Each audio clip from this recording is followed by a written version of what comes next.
Today we are going to talk about our wrists and how we release the club. What are some of the common flaws that I see, and how can we get to that right position?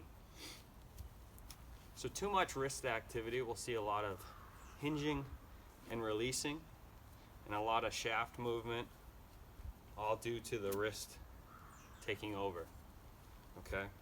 During the full swing, as we take the club back, all right, we'll see the body turn and then stall out or stop turning, and that is when the hands will continue and the club head will release and the wrist typically cups. Maybe even we get some chicken wing of that left elbow and we're caught on our back foot. So then somebody says, hey, you need to have your hands forward of the ball. And we take it to the extreme and we see a hinge and hold of the wrist without any sort of release, and they drag their hand and they drag the handle through, and oftentimes that could lead to a severely open club face and the hosel heading closer to the ball, and there we go. So now we start shanking it. All right, so what we're trying to do is marry the two of those, a little bit of a hinge and hold, and let us properly release the club, which is going to flatten our wrist out just a little bit, but not lead to a cupped wrist where the club head passes by our hands. Okay, so we're trying to release that club.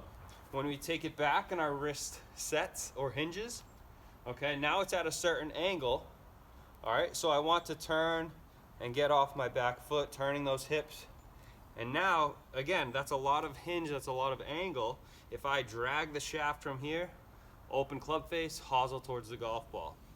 All right, so I'm trying to keep my body moving, release the club downward, okay, and let that leading edge dig into the turf.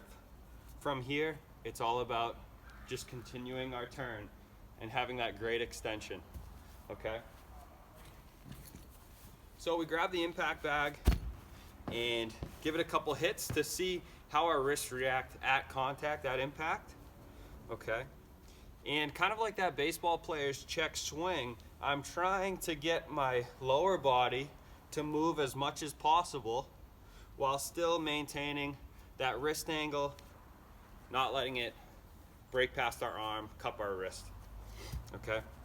So when we hit the bag and we move our lower body really well, all right, I had complete control over the releasing of the club head. All right? And if my body gets caught on my flat foot and there's a lot of pulling, that's when the club head just passes by the hands far too quickly. Okay?